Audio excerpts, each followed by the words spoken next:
HR professionals and business owners have a duty to educate managers and employees about discrimination and harassment, but they also have a duty to educate their workforce about workplace bullying.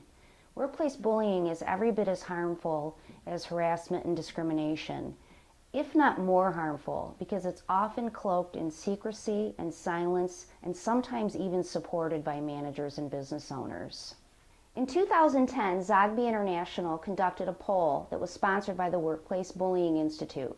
They found that over 14 million Americans are currently being bullied in the workplace. That's 14 million Americans. Think of how many people are witnessing that bullying and also having their morale dampened at work. Everyone can learn to recognize workplace bullying. In general, it's someone who is targeting another individual deliberately, trying to hurt them at work in order to reduce their productivity, hurt their work performance, or eventually get them to leave the workplace. It can take a number of forms.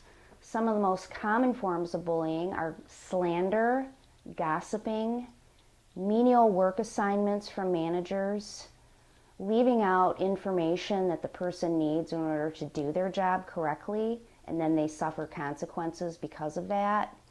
It can also be teasing, comments about someone's appearance, their lifestyle. It can even be threats and intimidation. It's important to remember that bullies don't have to physically attack someone to be a bully. Like we think about bullies from when we were a kid on the playground and the bully shoved you down.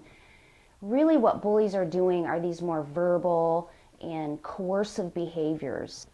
Bullying has measurable consequences in an organization. There are actual tools that you can apply to measure the cost of conflict. But why bother? You know it's harmful. Not only is it affecting productivity and morale, but it's clearly a health hazard. And with all the focus on workplace wellness and keeping healthcare costs down, can you afford to let bullies make your other employees sick with gastrointestinal trouble, cardiovascular trouble due to stress? I could go on with the consequences to employees' health due to bullies. It's imperative that you recognize it and deal with it.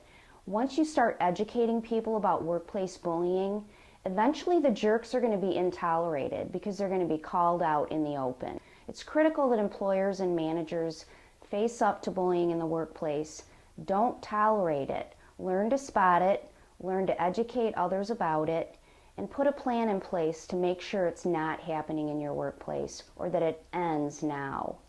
I'm your HR advocate, and I want your organization to do well by doing it right.